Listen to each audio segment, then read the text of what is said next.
Барлықтарыңызға қайырлы күн достар, менің каналыма қош келдіңіздер. Каналға тіркеліп, видеоға лайк басуды ұмытпаңыздар. Үйді жаман энергиядан тазалаудың ең оңай әдістерімен бөлісетін боламын. Видеоны соңына дейін қараңыздар. Үй адамның қорғаны.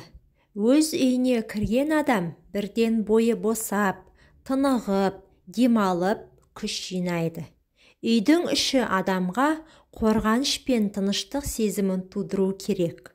Алайда сіз үйге кіргенде тыным таппасаңыз, түрлі аурулар мазаласа, көңіліңіз тыншымай, сан түрлі ойға берілсеңіз, демек сіздің үйіңіздің энергиясы нашар болуы мүмкін. Үйдің энергиясы неден және қалай нашарлауы мүмкін? Энергияны біз көзбен көрмесек те, оның барын жоққа шығара алмаймыз. Бөтен адамдардың жаман ойлары, тіл көздері, жаман ниеттері үйдің энергия тепе-теңдігін бұзуы мүмкін. Одан басқа, жаңа қоныстанған үйдің бұрынғы иелері сол үйде қалай тұрып, не істегені де энергия ретінде сақталып қалады. Үй ішіндегі ұрыстар, дау-жанжалдар жиі болып тұрса, ол да энергияға әсер етпей қоймайды. Аталмыш себептерден бұзылған энергия адамның денсаулығына, көңіл-күйіне, жұмыс істеуіне жағымсыз әсер етеді. Мұндайдан аулақ болу үшін энергия тепе-теңдігін сақтап, жаман энергиялардан құтылу керек. Үйдің жаман энергиясын тазалаудың ең оңай түрі үй жинау. Үй жинаған сайын сіз шаң-тозаңмен бірге жаман энергиядан да құтыласыз. Жиһаздардың орнын ауыстыру. Энергия үнемі қозғалыста болғандықтан, оның жолында бөгет болмауы жөн.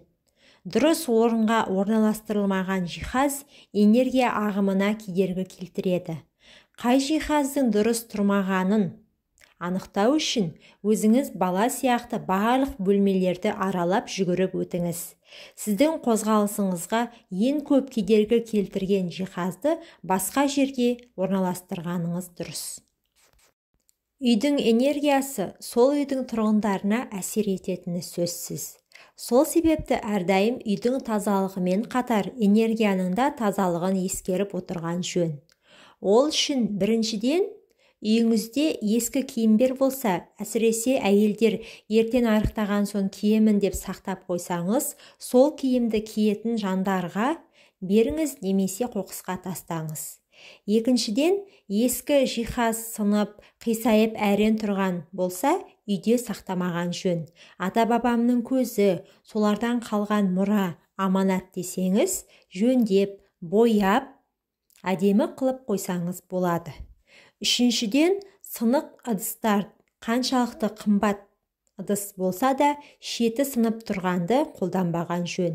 Қолданбаймын, бірақ қоқысқа тастауға қимаймын деп, сынық ыдысты шкафқа сақтаудың керегі жоқ.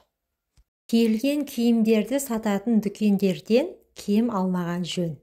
Сіз білмейсіз ғой, ол киімді кім кигенін және қандай энергия қалғанын. Ал сіз ол киімді үйіңізге алып келесіз. О дүниеге аттанған жақындарыңыздың киімін үйде сақтауға болады. Бірақ киімін десеңіз 40 күннен кейін киген жөн. Егерде ол киімді ұзақ уақыт ол адам ауырған кезде кимеген болса, киюге болады.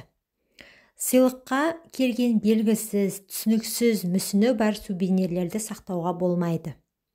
Есікке қарсы айна ілмеген жөн. Себебі айна жақсы энергиямен қатар жаман энергияның мықты құралы болып табылады.